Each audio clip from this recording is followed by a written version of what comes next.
objetivo desse documentário realmente é passar a história, né? Porque o município é novo, mas se a gente for deixando, a história vai se perdendo, né? Então, nós está construindo a maneira como a Bandeira do Sul foi criada. Então, é resgatar a história da maneira correta. E tem pessoas com personagens realmente que viveram a história, eles que estão relatando. É deixar um documento para a posteridade da maneira que como iniciou o nosso município. Porque se a gente não manter isso, se não preservar isso, de repente a história começa daqui para frente só.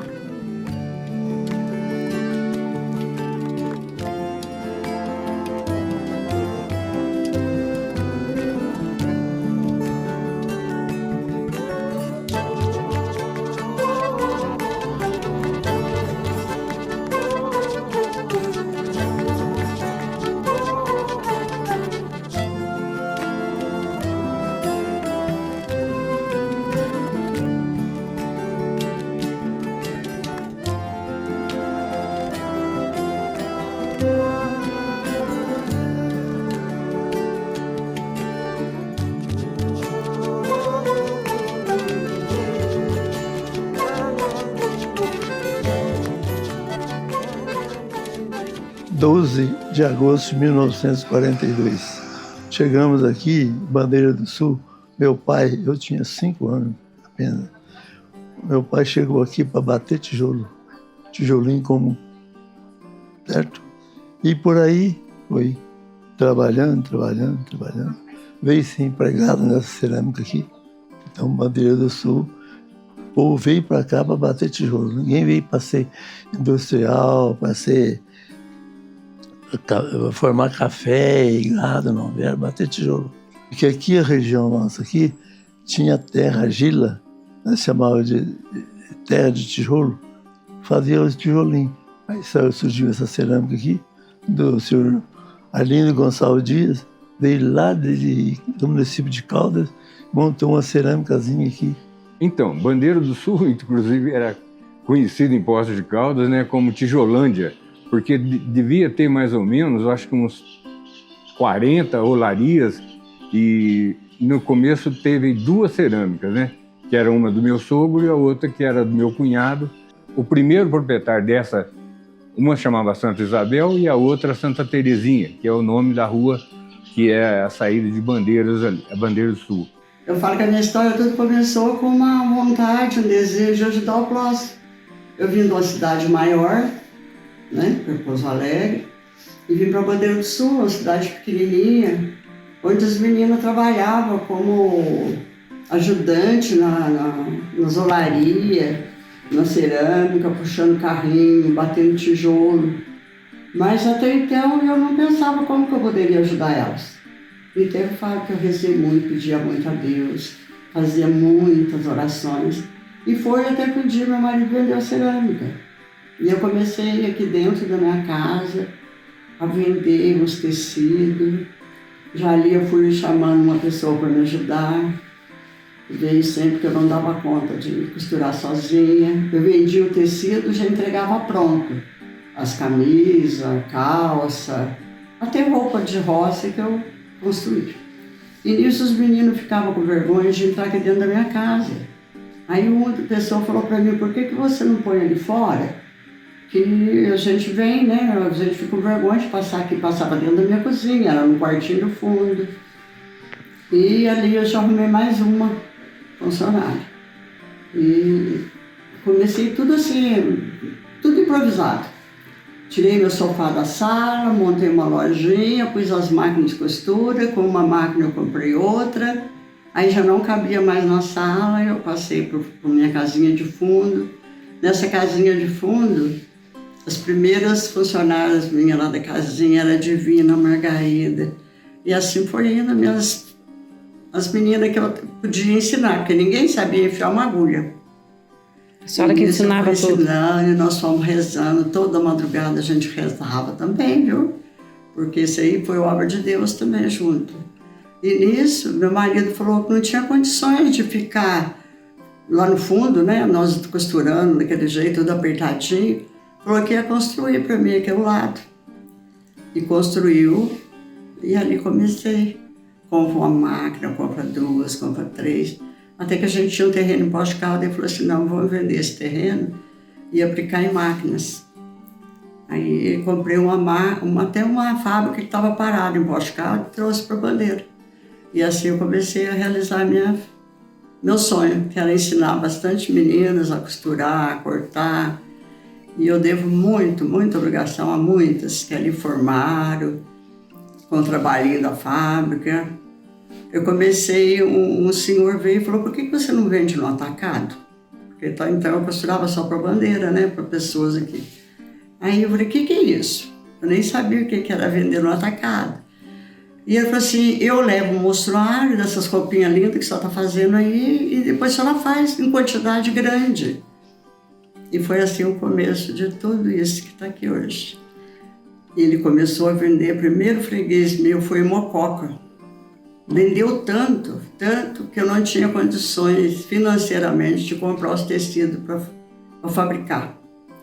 Aí eu comecei a minha vidinha da fábrica num tamanho tipo de uma garagem. Como nunca fizemos nada pequeno, né? Ele já começou, fez maiorzinho, e dali nós aumentamos. E tal que é hoje. E está até hoje com... dali eu tinha 10 funcionários, eu era alegre com 10 funcionários. O dia que a gente quisia fechar, a gente fechava no sábado, ia passear, aí eu recompensava no domingo, e assim nós íamos sempre. Era muito gostoso. Eu tinha uma Kombi, levava as entregas, meu filho pequeno, que não tinha condições de viajar sozinho, eu levava ele, eu levava uma das meninas que trabalhava comigo para fazer as entregas. E assim foi o começo dessas fábricas que está aí hoje com 180, 120 funcionários. Coisa para vocês, que depois de muito tempo que eu costurava, fazia meus modelos, eu mesmo desenhava, eu mesmo cortava e fiz uns modelos e gostaria, né, que outras pessoas vissem. Então eu tirei até um álbum com as fotos. Os meus modelos eram a Maria do Carmo, a Regina Viana e o Luiz Nogueira. Eles não foram meus modelos e eu mandei para BH e ganhei um stand com Minas Mostra Mulher. Mas não tive condições, pela doença de meu esposo, eu não fui apresentar esses modelos. Antes de tudo, tinha um cruzeiro de cedro na praça e como já era de tradição, porque já lá desde a meada do ano o século XVIII, já havia uma trilha que saía de Machado, passando por aqui para ir para Poços de Caldas. E aí então eles faziam posada lá na praça, onde tinha uma árvore grande, por nome de Fruta Cavalo. Então nessa árvore os tropeiros, carreiros, faziam posada ali naquela paragem ali, e rezava o terço de Nossa Senhora. Eu encanalizei a água, tudo com uma anilha de lá até no ar. Lá depois passou com aquela grota lá, passou para cano de ferro para vir na caixa d'água. Aí fizemos uma caixa d'água ali de 100 mil litros. A gente sente me emocionado. A gente vai lá e fica emocionado, porque é uma coisa que a gente fez sem esperar que acontecer, né? Fazer aquilo. Depois eu fiz o ginásio lá em cima, da Irmã das Dores veio para cá, construí o ginásio, foi eu que construí. Depois construí o cemitério, depois construí a prefeitura, que melhorou muito a cidade, que era antes de passar a cidade. O que melhorou muito foi a Irmã das Dores. A Irmã Maria das Dores, ela é da ordem do Instituto Jesus Maria José. A nossa cidade foi emancipada em 1963 e em 1967 a irmã já estava chegando aqui na cidade. Ela chegou aqui na cidade, viu a cidade em desenvolvimento, né? Tinha só uma escola, ela já começou a trabalhar em prol dos jovens, sabe? Onde mais que os jovens poderiam estudar? Tanto é que ela, com essa preocupação, ela fez o Colégio São José, que hoje é a Escola Municipal Adelaide Muniz da Silva. Mas naquela época, 1969, por aí, ela fazendo uma escola grande daquele jeito, daquele porte, ela foi muito visionária. Ela preocupava também com a parte cultural, né? Ela desenvolveu a arte da música também com muitos alunos. Ela que criou a fanfarra municipal Marambaia, que hoje é um orgulho de toda a população. Até domingo mesmo, nesse último domingo, ela participou. É um encontro de bandas e ela chegou aqui em Bandeira com 4 premiações, sabe? Então ela é uma fanfarra que desde essa época de 1969 é ativa e hoje ainda está ativa e muitas crianças gostam de participar. Ela foi por esse lado também da cultura, da música, ajudou muitas mães, porque ela viu que as mães também precisavam de ajudar os maridos aqui na época, né, para o sustento da família. Ela criou o clube de mães, ensinava as mães a bordarem, a pintar, e com isso elas iam vendendo os trabalhos e ajudando também no sustento da família. Ela foi muito importante, a creche também aqui, então ela pensou, um município que estava começando, então vamos pensar na educação, vamos pensar em colocar essas pessoas para estudar, para ter um retorno mesmo para a cidade. E daqui saíram muitos profissionais, muitos professores, porque no início os professores eram de campestre, que tinham que vir para cá. Hoje em dia tem muita gente, tem muitos professores aqui, tem muitos profissionais. Bandeira dos bases, né? Trabalhou as bases e... Ela vive ainda? Não, ela viveu... Quando ela ia completar 101 anos, ela faleceu. Ela fez o aniversário dela de 100 anos em Franca. Até foi um pessoal de Bandeira do Sul. Eu estava presente também nesse aniversário dela de 100 anos. Ela quase completou 101 anos. Mas assim, viveu lúcida até o fim. E sempre, nunca esquecendo de Bandeira do Sul, todas as pessoas que ela encontrava que era daqui, ela falava, manda um abraço em cada um. Era a palavra que ela falava. Então veio o maestro lá de Campestre, seu Messias, do Lago. Que ano? Isso foi 73, 74, por aí. Não tenho, assim, muita certeza, mas foi por volta de 74, 75, entendeu? Aí ele veio de Campestre para ensinar música para a turminha aí que ia formar uma banda, né? É tudo que a gente queria, né? Naquela época, né? Entrar numa banda, nossa. Você tocava o quê? Na banda eu tocava sax de harmonia, entendeu? Eu e meu irmão. E depois, fora da banda, eu passei a tocar trompete. Toquei muito carnaval por aí na região inteira. A banda tocava nas festas aqui na Bandeira, na praça ali, as festas de Campestre. Então a banda tocando ali, ninguém ficava em casa, todo mundo ia lá para ver a banda. Eu lembro de um dobrado, Dois Corações. Então até ficou a história, a gente ia tocar lá em Campestre, o padre gostava muito de ouvir Dois Corações.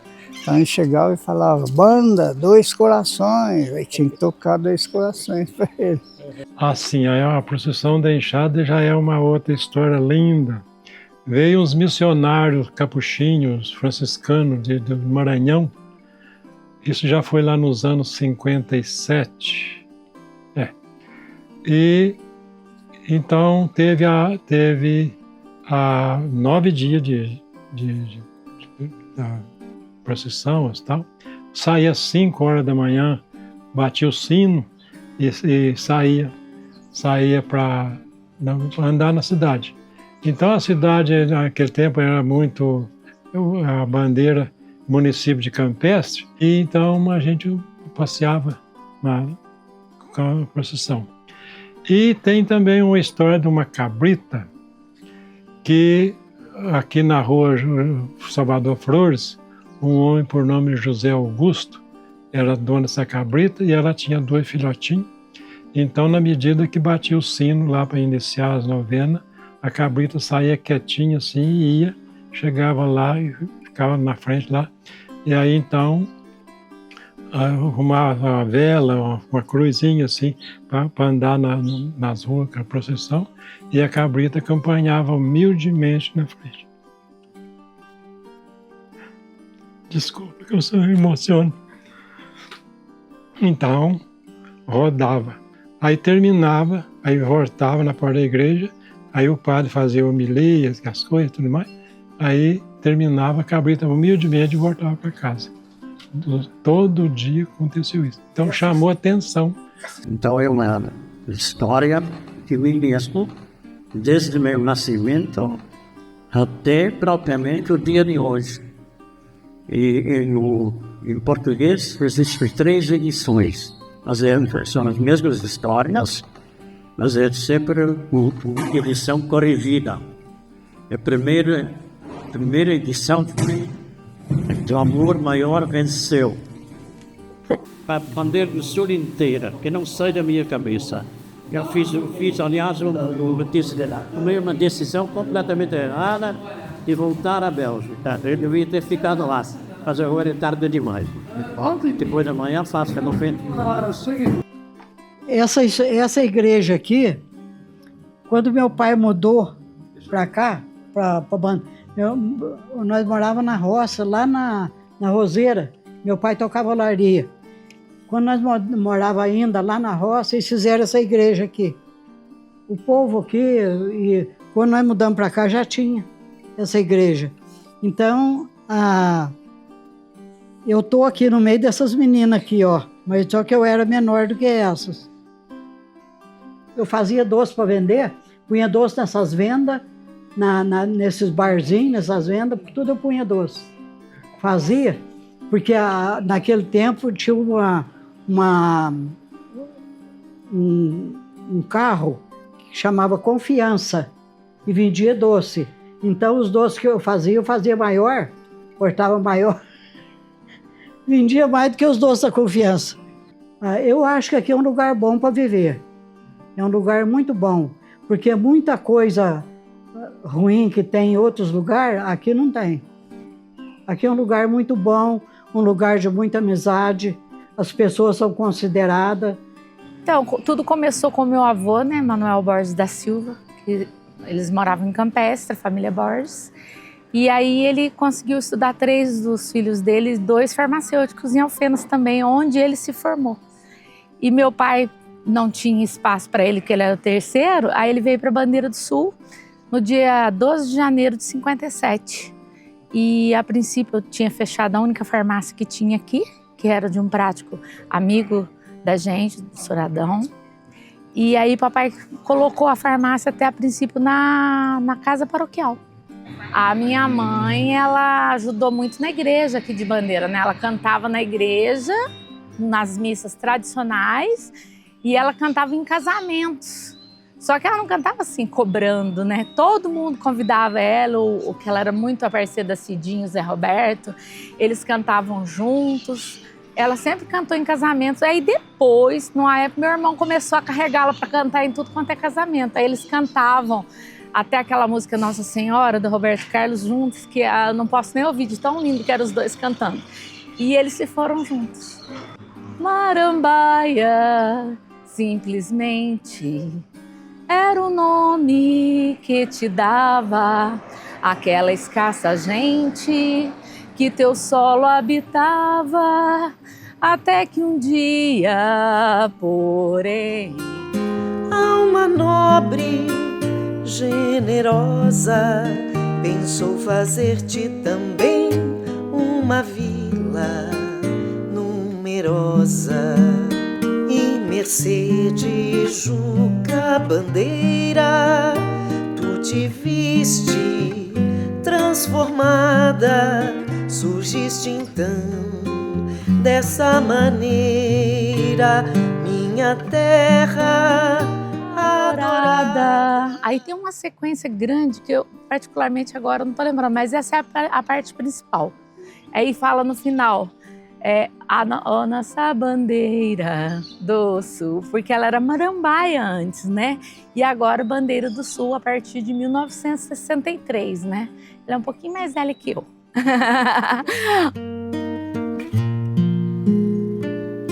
Segue avante, gloriosa, sob o céu de puro azul, tua jornada fanosa, ó minha bandeira do Sul.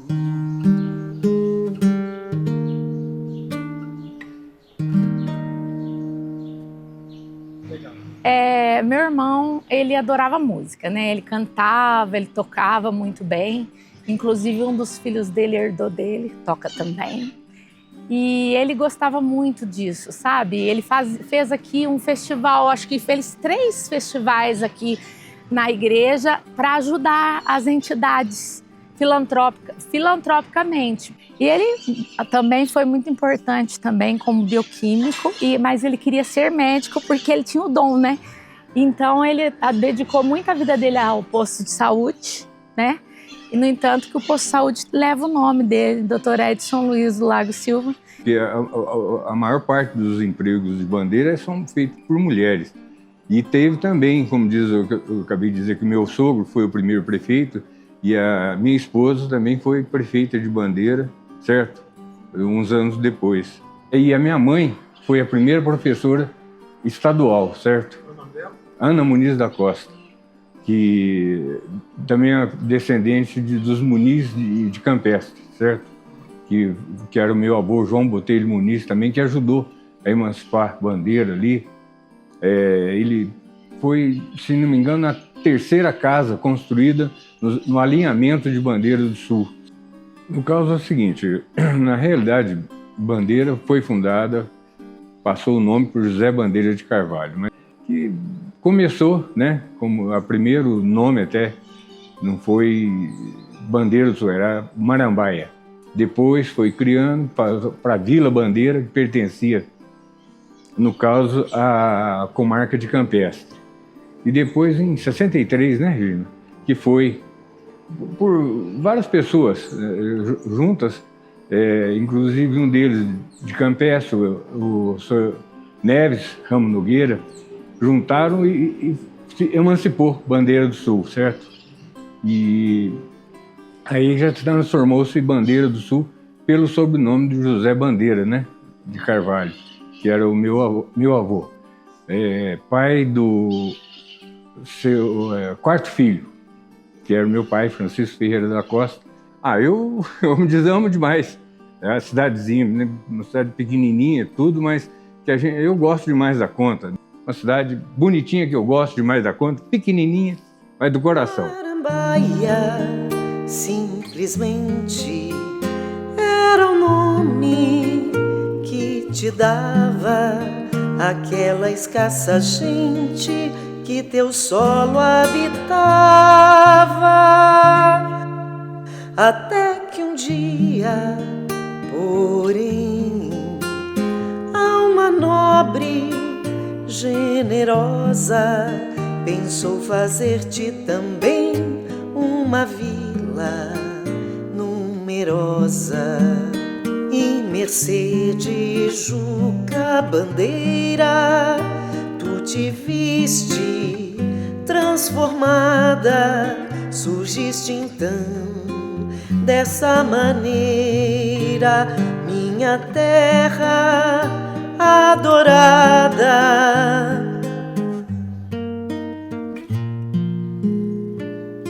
Segue avante, gloriosa, sob o céu de puro azul, tua jornada fanosa, oh